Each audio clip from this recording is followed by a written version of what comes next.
Today on Clear Your Clutter Inside and Out, we're talking about clearing some health and emotional clutter. Do you wonder how clutter affects your brain?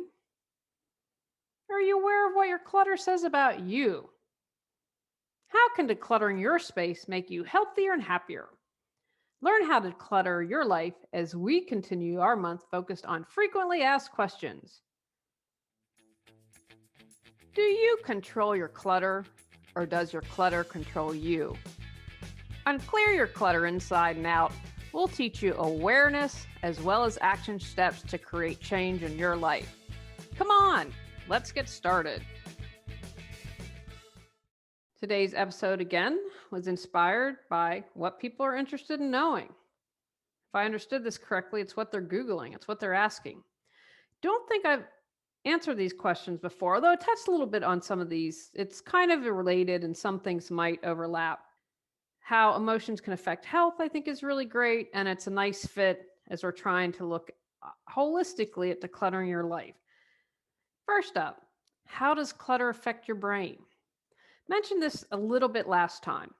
It's implicated in depression, anxiety, and general dampening of brain function. And with too much distraction in your visual cortex, it's difficult for your brain to kind of sort through it all. A study in 1998 by the National Institute of Health found that when shown a lot of different information at once, the brain's sensory responses dampen or become weaker, as opposed to, I want to make sure I say this properly, when the information is shown one at a time. So multiple stimuli suppress each other, according to the NIH, and that makes decision making and attention more difficult. So think about that. That makes complete sense. And that's what they're talking about, the general dampening of your brain function. Of course, if you have all these things, you can understand why you'd be overwhelmed and how it would be hard to make a decision. So think about that, affects your brain. And the more I read gut health and brain health, because with my mother having increased dementia, having a grandmother with Alzheimer's, I don't want to go out like that. So anything you can do to support your brain, do it. I also found in an article by Sherry Borg Carter, Psych D, from Psychology Today online in March 2012,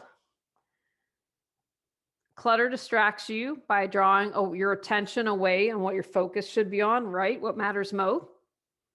They found it makes it more difficult to relax, both physically and mentally. And I think just throughout all the podcast episodes, I've touched on that. Now, this I found really interesting. It signals to our brains that our work is never done. I talked about when I first started my business, I could not shut off my mind 24/7. That is not a good place to be. That means you never get a break. Clutter makes you anxious because you're never sure what it's going to take to completely get rid of it. It creates feelings of guilt. I shouldn't have so much clutter. And embarrassment when people unexpectedly drop by. That can be your work cubicle. Although I worked with someone, she wasn't embarrassed at all. She simply didn't care. It inhibits your creativity and productivity because when you're in your space, it prevents you from thinking, brainstorming,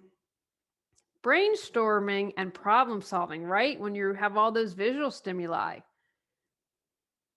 It frustrates you because you can't find what you need when you need it. I've talked, it's like over an hour a day the average person spends looking for things. And last time I talked about stress and how it affected your brain. It's like sleep apnea that I have and not getting enough oxygen. I never made that connection. Then I found an interesting Science News, July 2016, from DePaul University, Cutting Through the Clutter Study examines the dark side of the home. According to a recent study, the most common method of making oneself at home is by identifying the objects that are kept in the home, and that kind of attachment can have significant consequences if left unchecked. Sorry, guys, I'm just kind of tripping over my words today. Quote, "It's the danger of clutter, the totality of one's possession being so overwhelming that it chips away at your well-being, relationships, and more, drowning in a sea of stuff." A study in the 2014 Journal of Consumer Research found that people seated in cluttered rooms were more likely to say yes to purchasing things impulsively than those who were seated and organized one. The study's authors wrote, quote, "We expect that if an individual creates a messy environment, their surroundings would be more mentally depleting and lead to an even lower sense of personal control." So these are just a few of the examples how clutter is affecting your brain. How would you say clutter affects your brain? I'm a very visual person, so for me, it's overwhelming. It's like I talked about that moment, I believe, in the first episode with one of my first clients and looking up and being so overwhelmed with the pantry. I think because my brain had been overstimulated for a period of a couple weeks, even though I didn't work days straight, it's still, it stays with you when you're constantly doing that. So I know for me, it's overwhelming. I know if I don't have the pills organized, I'm not going to take them. I need to have a pill box because I'm like, okay, it's Tuesday, take this. So I know that for me, it affects my brain in being able to think clearly and follow along with my med. So take a moment. How do you think your brain's been affected by clutter? Now, I love this next question. What does clutter say about you? Again, this is super individualized. I don't believe that you could make a blanket statement. This is why I created the journal prompts, because you have all the wisdom within, and that way you can look at your answers, reflect upon them, and figure out what makes sense to you. Now, I want to use this as a positive and not label. I look at clutter in all areas. So I'm just going to give some general suggestions of what might be going on. This is about self-awareness, self-examination. You're going to have to do a little bit of digging. But in my work, these are some of the areas what I feel clutter is saying about people that I've worked with.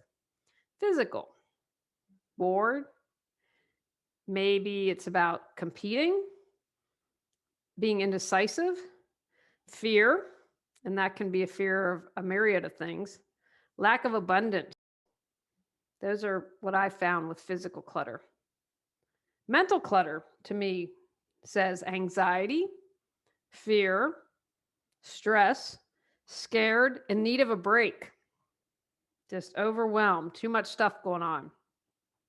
Emotional, depression, frustration, avoiding or not facing something, trying to hide, not accepting something, wanting things to be different, trying to change something you can't.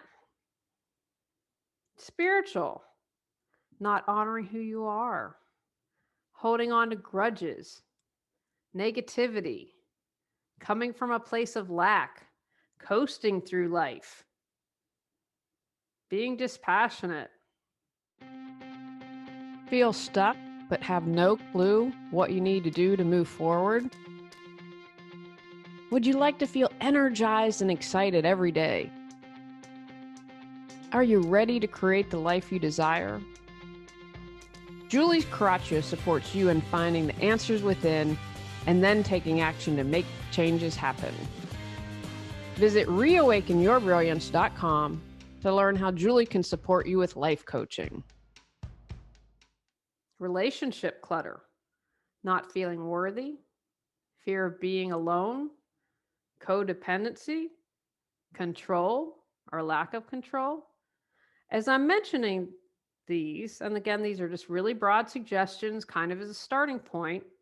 What is resonating with you? What do you go, oh yeah, I had a huge fear of being alone. And once I accepted that, I soon met my husband. Health clutter, not feeling good about yourself, not caring about yourself, not believing you're worthy, having stress, fear. What might I find out if I go to the doctors? Financial, don't believe in abundance. Now, look, I've mentioned this a couple times. So this can bring this fear of abundance, I think, is despite, I'm going to use America because this is where I live, despite all the wealth that we have in this country, I think there's this underlying fear of lack and this fear of not having enough and this fear of abundance, which can be driven from different places. I fear it'll all be taken away. Don't think you're worthy or deserve. Manipulative. Some manipulation could be going on there with financial clutter. Energetic clutter.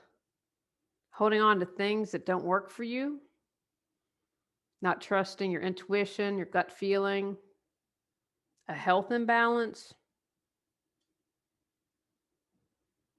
Holiday. Bad memories that you haven't released, compensating, jealousy, comparing. Think about how it is for you around the holidays. You get annoyed when you see these posts on Instagram, which are just kind of off the chain, and you're like, oh my gosh, there's someone I know, and they have for years. I'm like, oh my gosh, all the presents they get. They could be, I think it's excessive. Haven't said anything. Again, not my monkey, not my circus. Compensating. Think about those. And then I would say, with all these areas, the bottom line for me, what it says about you is you need healing in some kind of way. Look, I need healing. I need healing all the time. I'm going to need healing till I go on to the next great adventure. I also believe it says that we're coming from fear. We're either coming from fear or love.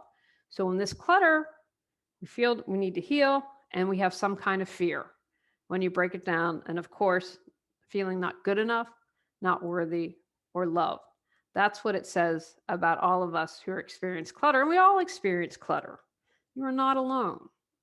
So that is a quick summary of what I believe clutter is saying about you. And again, of course, other options, but I try to touch on the ones that I've seen most with people. How decluttering your space could make you healthier and happier. When I work with a client, I feel like I lost 10 pounds. I'm packing up as I draft this. I think we're at 85%. I don't have a ton, but packing and donating things. I'm about to give our neighbor, who's a single dad with 3 kids, he's going to get some food and other things.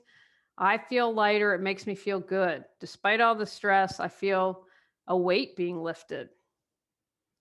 Now, if you look at the first question I answered today, decluttering reduces stress, which obviously, bam, right there, makes you healthier. We're improving your brain function.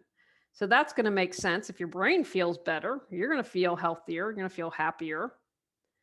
And for health, it also energizes you. And I'm not just talking about the physical space. You know, in your physical space, after you've cleaned and you clutter, you feel good and feel lighter. It's the same with decluttering. When you release mental clutter, you gain clarity. That makes you happier, allows you to focus more. When you're calming your mind, again, all going back to reducing stress and feeling healthier. Emotionally, when you clear your clutter, you're calm, you feel less depressed. Depression can cause clutter, and clutter can cause depression. I feel also that it makes you healthier and happier because it gives you space to express yourself more freely. If you reduce your spiritual clutter, you tend to be more creative, open your heart more, be in touch with your intuition and your higher or your sovereign self, which is giving you all that wisdom and giving you all that knowledge. You got all the answers within. When you clear that clutter, it makes it easier to access. It improves your relationships. Less fighting, less blame, space for wonderment and harmony in your relationship, and seeing, this is why I fell in love with this person. When you clear energetic clutter, your space feels good. Be in a cluttered space, then be in a non-cluttered space.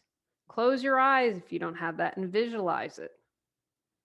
When you clear your energetic clutter, you can reduce some of your health challenges by clearing out that, check out how they're using energy medicine and that people are starting to look into that more. It's something I truly believe in. I believe my thyroid growth was caused for all those years of not standing up for myself, not speaking my truth. You will never convince me otherwise. It started as a thought. It started as holding back, and everything's energy in some way, shape, or form. And a thought is energy before it starts. So how could it be creating health clutter for you? Finances, if you do feng shui, It opens you up to abundance. You sell what you don't want when you release your physical clutter. When you open your heart, you give more. And the more you put out in life, the more you give, the more you receive. I truly believe that. If you clear your clutter, the holidays can be more inviting, less fighting. You can focus on what the holidays mean to you instead of worrying about all the gifts you're going to get. So, in multiple ways, decluttering your life makes you healthier and happier. What rings true to you as I'm talking about these? If you were to write down the 3 things that decluttering has either improved your health or made you experience more joy, what would you write down? What would the answer to that be? Take actions from today's podcast. Contemplate how clutter affects your brain. Pay attention to how you feel. Consider what your clutter says about you. Think about how happier and healthier you'd feel if you reduced your clutter. Notice how your health is after you declutter. On our next episode, we're talking about why decluttering is so satisfying. Go out, clear your clutter to create the life you choose, deserve, and desire. When you clear your clutter, you can share your gifts with the world. Sign up for our free newsletter at reawakenyourbrilliance.com. If you've enjoyed Clear Your Clutter Inside and Out, please rate, review, and share us.